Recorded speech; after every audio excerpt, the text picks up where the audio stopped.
কোনো একটা video clip আপনি দেখাতে পারবেন না যে বিএনপিকে নাম করে জামাত ইসলামী কথা বলেছে। আমরা চাঁদাবাজির বিরুদ্ধে কথা বলেছি। এখন আপনি যদি সেই ছোট সময়ের গল্পের মতো মানে যে চোর উঠছে হলো ভোর রাতে চুরি করে হাত মুখ দিয়ে চুরি করবে, আর আরেকজন উঠছে তাহাজ্জুদ পড়ার জন্য উজু করে তাহাজ্জুদ নামাজ পড়বে। তো এখন চোর মনে করছে এ তো আমার মতে আর এক চোর, আর তাহাজ্জুদ গুজার সে মনে করছে এ তো আসলে তাহাজ্জুদ পড়ার লোক আরও আছে।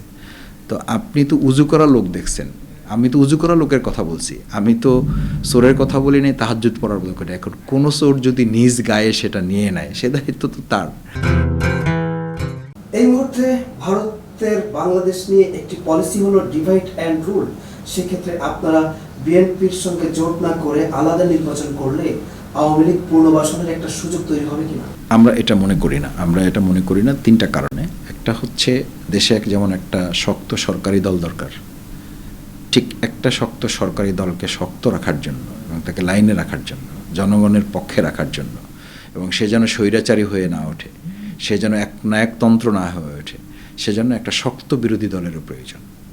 সুতরাং সেই জায়গায় জামাত ইসলামী মনে করে যে আমরা জোটগতভাবে ইলেকশন করলে দেশের জন্য কল্যাণ হবে, নাকি আলাদা ইলেকশন করলে দেশের জন্য কল্যাণ হবে। এবং আপনি যে দেশের কথা বলেছেন সেই দেশের আধিপত্যবাদ বা আমাদের বাংলাদেশকে নিয়ে তাদের যে ষড়যন্ত্র ইতিপূর্বেও করেছে, এখনও আছে, ভবিষ্যতে তারা এখান থেকে বেরিয়ে আসবে আমি আশা করি, কিন্তু সম্ভাবনা কম। এদেশের মানুষ সেটা মনে করে না, কারণ ভারতের জনগণেরও এখন তীব্র প্রতিক্রিয়া আমরা লক্ষ্য করছি। তাদের হসপিটালগুলো বন্ধ হয়ে যাচ্ছে, তাদের পর্যটন শিল্প ধস নেমেছে, তাদের ব্যবসায় ধস নেমেছে, কারণ তারাই বলেছে যে তারা ইতিপূর্বে সম্পর্ক রেখেছিল একটা মানে দলের সাথে, একটা সরকারের সাথে, অথচ ইন্টারন্যাশনাল পলিটিক্সের পলিসি হচ্ছে আসলে সম্পর্কটা হবে state to state, party to party, man to man না, পার্সন টু পার্সন না, সম্পর্কটা হবে স্টেট টু স্টেট। ভারত সেই জায়গাটা আমার বোধ হয় যথাযথভাবে তারা ডিল করতে সক্ষম হয় নাই। আমি আশা করব যে ভারত পুনর্বিবেচনা করবে, ভারত বাংলাদেশের সাথে সম্পর্ক করবে, ভারত যেন কোনো দেশের সাথে সম্পর্ক না করে, এবং দেশকেও, আমার বাংলাদেশকেও এটা মাথায় রাখতে হবে।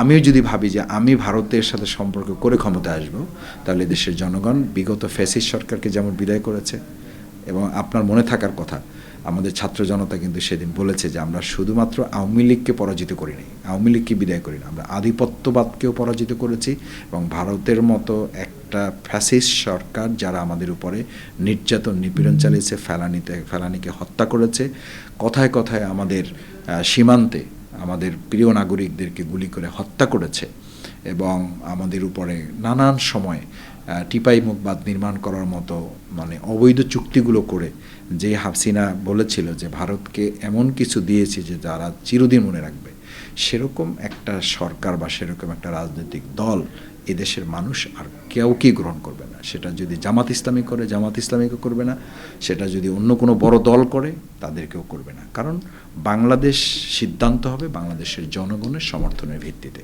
সেই জন্য ভারতকেও এটা মনে রাখতে হবে যে তারা স্টেট টু স্টেট সম্পর্ক করবে, আর বাংলাদেশকেও যারা রাজনীতি করেন তাদেরকে মনে রাখতে হবে যে দেশের জনগণের সমর্থনের বাইরে গিয়ে কারো কোনো আশীর্বাদ বা তাদের কোনো দয়া অনুগ্রহ নিয়ে যদি তাদের নেপথ্যে কোনো ভূমিকা নিয়ে তারা সরকারে আসতে চায়, সেটা রীতিমতো বুমেরাং হবে এবং আত্মঘাতী সিদ্ধান্ত হবে, এবং বিগত ফ্যাসিস্টদের মতোই পরিণতি তাদেরকে ভোগ করতে হবে।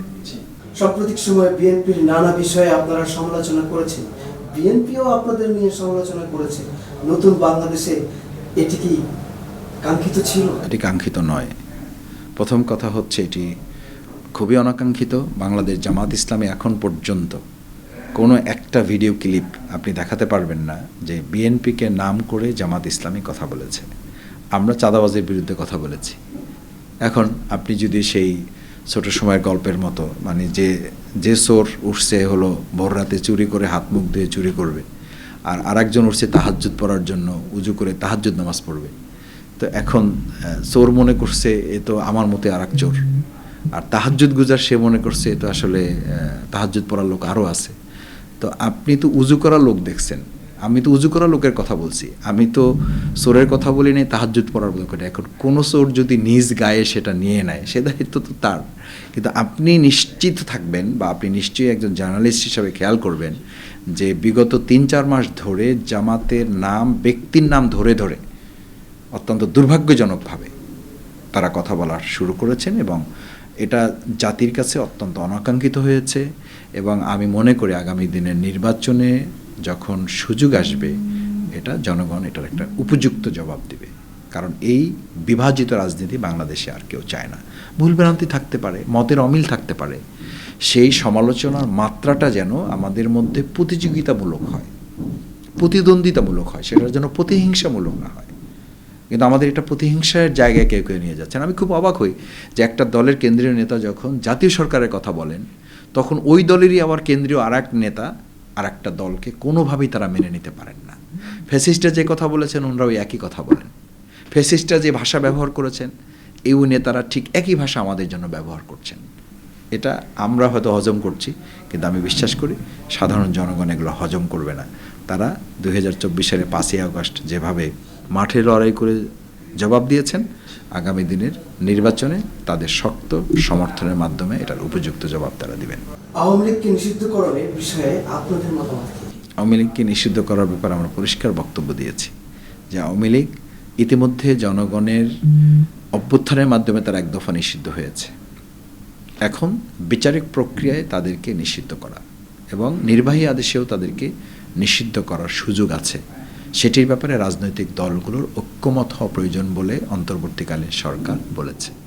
কারণ আপনি নির্বাহী আদেশে যেটা করবেন, রাজনৈতিক দলগুলো যদি ঐক্যমত না হয়, জামাত ইসলাম এ ব্যাপারে পরিষ্কার কথা বলেছে, কিন্তু আমাদের 2-1টা দলের ভিন্ন মত আছে। সেই মতটাকে অ্যাকোমোডেট করে আমরা 3টা জিনিস মনে করি। একটা হচ্ছে ইতিমধ্যেই আওয়ামী লীগ পৃথিবীর ইতিহাসে, শুধু বাংলাদেশ না, পৃথিবীর ইতিহাসে একটা দল এরকম সবাই মিলে পালিয়ে যাওয়া, এটা বিরল ঘটনা। এটা নিজেরা নিজেদেরকে তারা নিষিদ্ধ করে ফেলেছে, জনগণ কর্তৃক তারা নিষিদ্ধ হয়ে আছে। দ্বিতীয় হচ্ছে যে বিচারের প্রক্রিয়ার মাধ্যমে তাদেরকে নিষিদ্ধ করা যাবে। আমার ধারণা যে সেই প্রক্রিয়ার দিকেই যাদের দায়িত্ব দেওয়া আছে তারা সে কাজে এগোচ্ছেন। তৃতীয় হচ্ছে যে রাজনৈতিক দলগুলোর ঐক্যমতের ভিত্তিতে নির্বাহী আদেশে সেটা করার সুযোগ আছে, এবং সেই সুযোগটাও গ্রহণ করা উচিত বলে আমি মনে করি। হাসিনাকে ফিরিয়ে আনতে সরকারের উদ্যোগ পর্যাপ্ত নয়, এমনকি অনেক অপরাধী আওয়ামী লীগের নেতারা এখন প্রকাশ্যে ঘুরছে। সরকারের এত নমনীয়তার কারণ কি? না, আমার তো মনে হয় সরকার আন্তরিক আছে। সরকার ভারতের সাথে যে ডায়ালগ হয়েছে সেখানে পরিষ্কার প্রফেসর ইউনূস সাহেব বলেছেন, এবং পররাষ্ট্র মন্ত্রণালয় থেকে বলা হয়েছে যে দ্রুত সময়ের মধ্যে শেখ হাসিনাকে আমাদের কাছে ফিরিয়ে দিতে হবে। স্পষ্ট করে এবং শক্ত করে এটা বলা হয়েছে। দ্বিতীয় হচ্ছে যে বিচার প্রক্রিয়াটা আসলে দেখেন, বিচার যাদেরকে দিয়ে করা হচ্ছে তারা তো বিগত ফ্যাসিস্ট সরকারেরই কেউ না কেউ অংশ। সেই জায়গায় আমাদেরকে একটু সময় নিতে হচ্ছে। আর তাদের মানে অপকর্মের ফিরিস্তি এত লম্বা যে এগুলো প্রত্যেকটা ধরে ধরে বিচারের আওতায় নিয়ে আসতে হলে অন্তর্বর্তীকালীন সরকারের মতো একটা বলা যায় একটা অস্থায়ী সরকার, এই সরকার এতগুলো বিচার কাজ সম্পন্ন করাটা তাদের জন্য সহজ নয়। তবে আমি মনে করি যে একেবারে সিগনিফিক্যান্ট যেগুলো, যেমন 2006 সালের 28 অক্টোবর শেখ হাসিনার সরাসরি নির্দেশ আছে। এরপরে আমাদের 57 জন সেনা অফিসার হত্যার পিছনে তার সরাসরি ইন্ধন আছে, এগুলোর প্রমাণ আছে।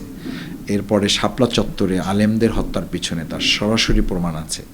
আমাদের জামাত নেতৃবৃন্দকে বিচারিক হত্যাকাণ্ডের মাধ্যমে তাদের ফাঁসি দেওয়া হয়েছে, সরাসরি তার প্রমাণ আছে। এই সমস্ত বিষয়গুলো বিচারের আওতায় দ্রুত নিয়ে আসার প্রক্রিয়া চলমান আছে। আমার মনে হয় যে কম সময়ের মধ্যেই তার ফলাফল আমরা দেখতে পাবো। জামাত ক্ষমতায় গেলে ভারতের সঙ্গে কিভাবে ডিল করবে?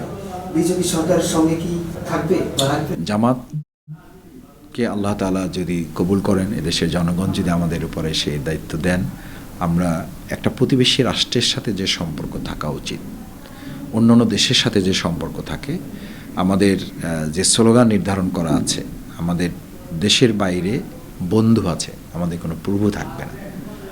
প্রভুত্বের কোনো বন্ধুত্ব বাংলাদেশ জামাত ইসলামী কোনো রাষ্ট্রের সাথে করবে না। সেই জায়গায় আমরা ভারতের সাথে স্টেট টু স্টেট সম্পর্ক হবে, আমাদের বিজেপি কংগ্রেস এটার সাথে সম্পর্ক হবে না। আমাদের সম্পর্ক হবে ভারতের জনগণের সাথে। জনগণের স্বার্থ সংরক্ষণ করে, বাংলাদেশের জনগণের স্বার্থ সংরক্ষণ করে, ভারতের জনগণের স্বার্থ সংরক্ষণ করে সম্পর্কটাকে বিনির্মাণ করা হবে জামাতের মূল লক্ষ্য। ছাত্রদের নতুন দলের সঙ্গে আপনাদের জোট হবে বলে কেউ কেউ বলছে, তাদের দলটিকে নিয়ে আপনারা কি ভাবছেন? আমি এর আগেও বহুবার বলেছি যে জোটের সিদ্ধান্তটা নিতে আমাদের আরও কিছু সময় অপেক্ষা করতে হবে। এটা এখনই ঠিক প্রাসঙ্গিক না, কারণ আপনাকে ভাবতে হবে যে নির্বাচনের রোডম্যাপটা আসতে হবে, তারিখ দিনক্ষণ ঘোষণা করতে হবে, আমাদের প্রস্তুতির ব্যাপার আছে। আমরা 300 আসনে প্রাথমিকভাবে সম্ভাব্য প্রার্থী নির্ধারণ করে আমাদের কার্যক্রম পরিচালিত হচ্ছে। এরপরে দল কারা কারা আসছে, তারা কি নির্বাচনের প্রস্তুতি নিচ্ছে। এরপরে আমরা ইসলামী দলগুলোর সাথে কিছু জোটের একটা প্রাথমিক আলোচনা হয়ে আছে। তারপরে ছাত্রদের সাথে আলোচনার প্রসঙ্গ আছে, অন্যান্য আরও রাজনৈতিক বৃহৎ দল যেগুলো আছে তাদের সাথে আলোচনার প্রসঙ্গ আছে। এগুলো আরেকটু সময় সাপেক্ষ ব্যাপার, কারণ আপনি গ্রামে একটা কথা আছে যে বাজারের দিন ছাড়া আসলে বাজার তো হাট মেলে না। সুতরাং হাট মেলানোর জন্য, বাজার মেলানোর জন্য আমাদের নির্বাচনের আরেকটু আমেজে যেতে হবে। সেই নির্বাচনের আমেজটা কিন্তু এখন আসেনি। এখন আমরা 3টা গুরুত্বপূর্ণ সিগনিফিকেন্ট ইস্যুতে আসছি। একটা হচ্ছে বিচারটার উপরে আমাদের অ্যাটেনশন, দ্বিতীয় হচ্ছে সংস্কারে আমাদের অ্যাটেনশন, তৃতীয় হচ্ছে নির্বাচনী ব্যবস্থাপনাটা সরকার কি করছে সেটার দিকে আমরা এখন সবচেয়ে বেশি মনোযোগী। ওই জায়গাটা রেখে আমাদের সাংগঠনিক কার্যক্রমগুলো পাশাপাশি নির্বাচনী কিছু কার্যক্রম চলছে। মূলত নির্বাচনের আমেজ তৈরি হলেই এই প্রাসঙ্গিক বিষয়গুলো আলোচনায় আসবে। সেই সময় পর্যন্ত আমাদেরকে একটু ধৈর্য ধরে অপেক্ষা করতে হবে।